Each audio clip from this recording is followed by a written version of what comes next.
So we see the story of Cain killing Abel, which it was the elder killing the younger, right? Cain was the elder brother, the older brother. But it doesn't start there. The elder killing the younger brother, okay? As you know in the Bible, we, as well as angels, are called sons of God. We are very similar in that sense. In fact, you can't even tell the difference because Hebrews says some have entertained angels unaware. So they've been talking to angels, looking at angels. They don't even know it. It's because they look just like us. Well, we actually look like them. And back to my first point, because they were the elder and then Adam. And so what did Lucifer do? Well, he didn't directly kill Adam, but he deceived Eve, the weaker of the two, and then Adam went into it knowingly because of what Eve did. And that's a picture of Jesus knowingly, willingly going to the cross for us. But going back to Lucifer and Adam, well, what does Lucifer mean? Lucifer means light bringer or light bearer. What is light?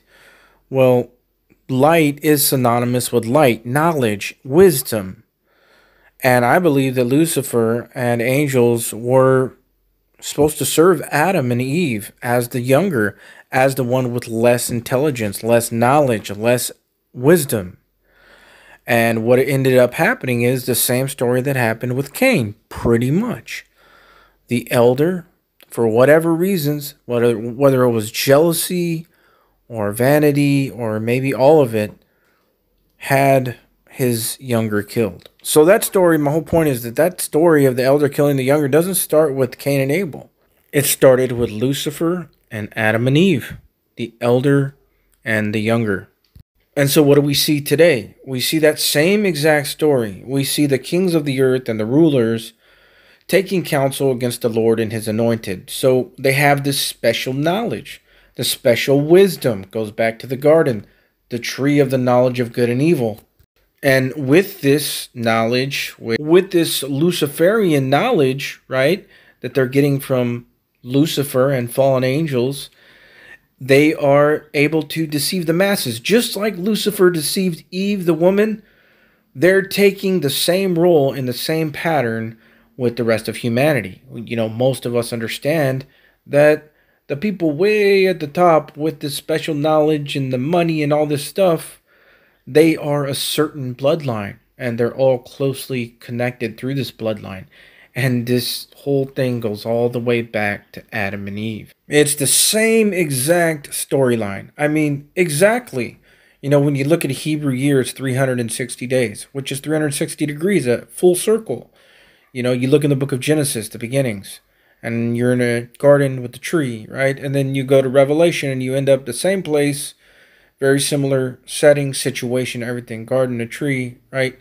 Humanity is actually back to the garden state. People live, you know, up to 1,000 years old. So all these patterns are completely repeating themselves in larger and smaller ways. And this is Ecclesiastes 1:9, Ecclesiastes 3:15. Is that what was done will be done again. There's no new thing under the sun. And God declares the end from the beginning. So just like this whole shot situation, you know, it's just like Eve and the fruit, right? Surely you won't die if you eat from this fruit. Didn't they say the same thing about the shot? Surely you won't die. It'll make you wise. It's good, right? Same thing. And so, you know, I've really been in the Old Testament just randomly reading things and randomly getting revelation. And since it is the same pattern, what happened? You know, before the flood, before even Genesis chapter 6, you have Genesis chapter 5, where Enoch gets raptured up. And how old was he? 365. What is 365?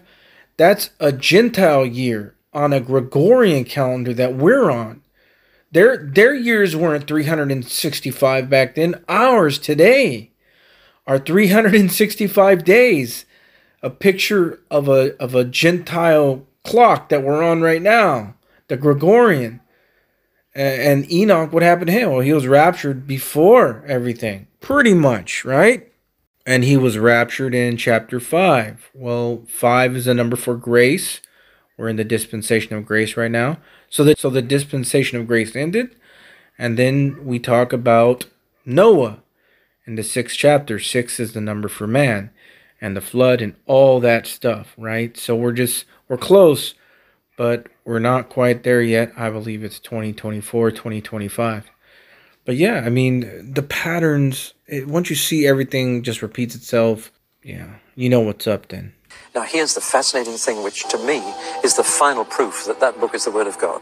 We've discovered how to make purer light, but we've now discovered how to send light in one direction. But we've also got what we call cross-polarized light.